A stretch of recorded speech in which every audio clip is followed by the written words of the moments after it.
Ce fut ce jour-là que l'empereur Alexandre fit son entrée à la tête de plusieurs divisions parfaitement belles d'infanterie dont les tenues sévères d'une chose de parade, précédé de nombreux et brillants états-majors.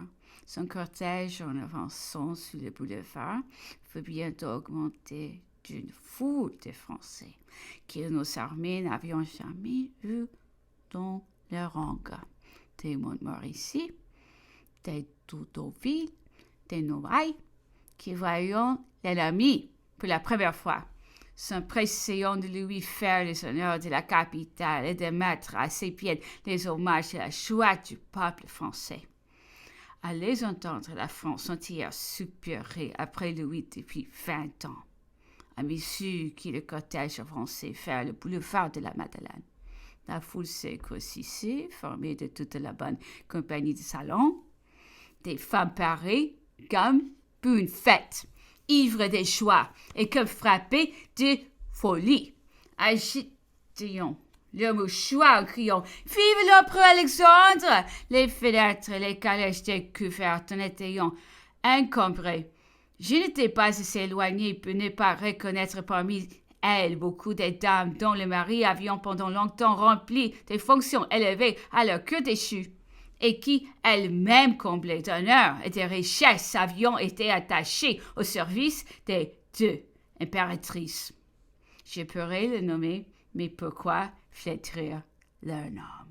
Beaucoup d'entre elles seront descendues dans la tombe quand cet écrit paraîtra, et leurs enfants ne doivent pas être punis de la honteuse conduite de leurs parents. L'empereur Alexandre n'avait trouvé nulle part sur la route de cet enthousiasme tant vanté des Français pour le roi et sa famille. Il eut la franchise d'inconvénient quand il s'est tenu chez M. de Talleyrand. Ce fut donc par des raisons de politique et par la nécessité des circonstances qu'il celui-ci parvint à le détourner d'établir la régence. L'éloignement de l'empereur d'Autriche, la haine de son ministre Metternich, qui était présent, et des souvenirs anciens, est aussi la défection du duc de Régus et la décéderont. Pendant que ces discussions se prolongeaient en Paris, Napoléon à Fontainebleau était déjà relevé du coup qui venait de le frapper. Ils sondaient tous les dangers de sa position, mais ils ont calculé les ressources dont les jeux passaient ses troupes en revue, les échauffaient en cœur de sa présence et semblaient chercher à le familiariser avec les Français de retourner sur Paris et d'en chasser l'ennemi.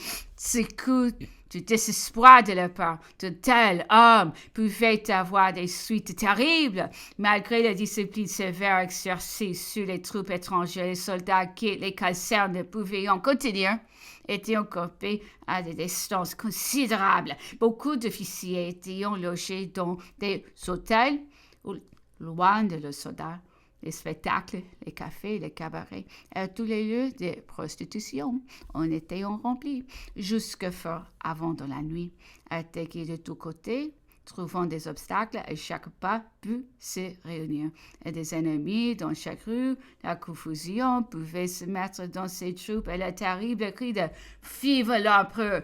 retentissant soudainement aurait augmenté le désordre et porté l'exaspération dans le peuple, chassé de la ville. À une bataille perdue dans la plaine, quelle aurait été la destinée de toutes ces troupes triomphantes? Ce projet paraissait possible pendant 48 heures et circulait sûrement parmi le peuple, non seulement les soldats, mais encore les 3/4 d'officiers n'étaient point effrayés de l'entreprise. Mais l'empereur fut deviné par les maréchaux et ne trouva sous les dehors de la prudence ce qu'il est lassitude et le secret désir de l'abandonner. Les correspondances de Paris se multipliant à chaque instant et augmentant les défections. Tout était riche. Leur famille était en pouvoir de l'ennemi. À l'inquiétude qui les agitait se joignait l'espérance de rester grand sous les Bourbons. Les promesses des conjures étaient immenses. Les alliés, les rois leur ouvriront les bras.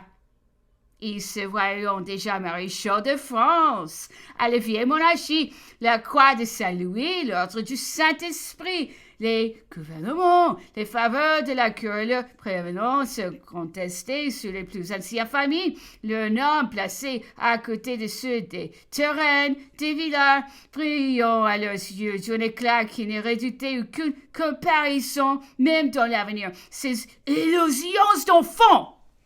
Cet égoïsme mesquin leur fit oublier l'honneur national et la fidélité à leur véritable souverain. Peu de choses ont suffi pour disposer la plupart d'entre eux.